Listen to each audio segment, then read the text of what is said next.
તો આપણે વાત કરીશું કે ગુજરાતમાં ભારતીય જનતા પાર્ટી એક શાસન ચલાવી રહ્યું છે, સત્તા એમની છે અને ગુજરાતમાં ખૂબ સરસ કામગીરી ચાલી રહી છે।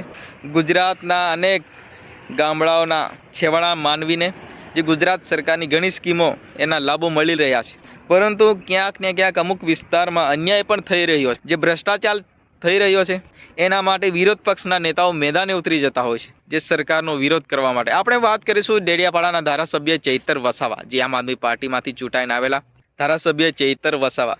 મિત્રો, ચૈતર વસાવા અનેક વાર વિવાદમાં આવી જતા હોય છે। ચૈતર વસાવા જ્યાં અન્યાય થતો હોય, ભ્રષ્ટાચાર થતો હોય એની પોલ ખોલતા હોય છે।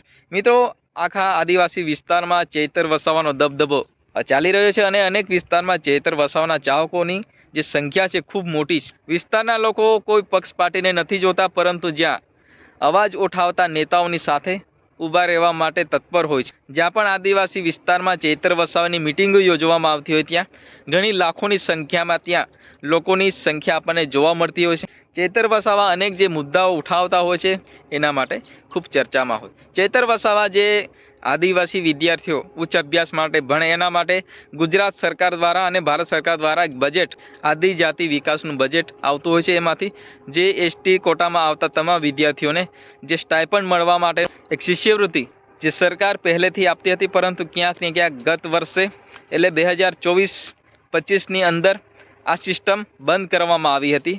પરંતુ ચૈતર વસાવાએ આ મુદ્દાને ધ્યાને લઈને એક લડત કરી હતી, જ્યાં ગાંધીનગર બિરસા મુંડા ભવન ખાતે લાખોની સંખ્યામાં ત્યાં વિદ્યાર્થીઓ આંદોલન કર્યું હતું અને બિરસા મુંડા ભવનનો ઘેરાવો કર્યો હતો। તો મિત્રો, ચૈતર વસાવા આ સિસ્ટમને ફરી ચાલુ કરાવી છે। તો મિત્રો, આ સિસ્ટમથી ઘણા આદિવાસી વિદ્યાર્થીઓને લાભ મળશે, કારણ કે આદિવાસી વિસ્તારમાં લોકોને એટલી બધી કેપેસિટી હોતી નથી મિત્રો કે પોતાના ઉચ્ચ અભ્યાસ માટે જે લાખો રૂપિયા ખર્ચો કરે। પરંતુ ભારત સરકાર અને ગુજરાત સરકાર વિસ્તારમાં આદિવાસીઓને સહાય રૂપે એક શિષ્યવૃત્તિ સ્ટાઇપન્ડ આપતી હોય છે, પરંતુ ક્યાંક ને ક્યાંક બંધ કરવામાં આવી હતી। ફરી ચૈતર વસાવાનું આંદોલન દરમિયાન સરકારે આ વાતને વિચારી અને ફરી ચાલુ કરવા માટેની જાહેરાત કરી છે।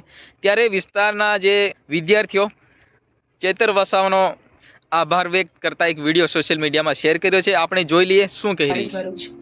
અભ્યાસ કરું છું। ગત 2 વર્ષથી મને શિષ્યવૃત્તિ નથી મળી, જે કારણે મને શૈક્ષણિક અને આર્થિક રીતે ઘણી મુશ્કેલી પડી છે। મેં ઘણા પ્રયત્નો કર્યા પણ મને કોઈ ઉકેલ મળ્યો ન હતો। તો મેં અમારા વિસ્તારના ધારાસભ્ય શ્રી ચૈતરભાઈ વસાવા સાહેબને મેં રજૂઆત કરી।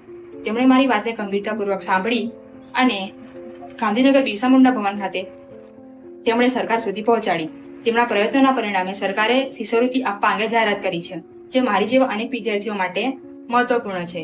વિદ્યાર્થીના હિત માટે કરેલા અનેક જી હા મિત્રો, તમને વિડીયો પસંદ આવે તો વિડીયોને લાઇક કરીને ચેનલને સબસ્ક્રાઇબ કરી નાખો, કારણ કે ગુજરાતના તમામ વિડીયો આપણી ચેનલ પર આવી જતા હોય છે। મિત્રો, આજના વિડીયોમાં બસ આટલું જ। ફરી મળીશું તરત બીજા વિડીયો સાથે। ત્યાં સુધી જય હિન્દ।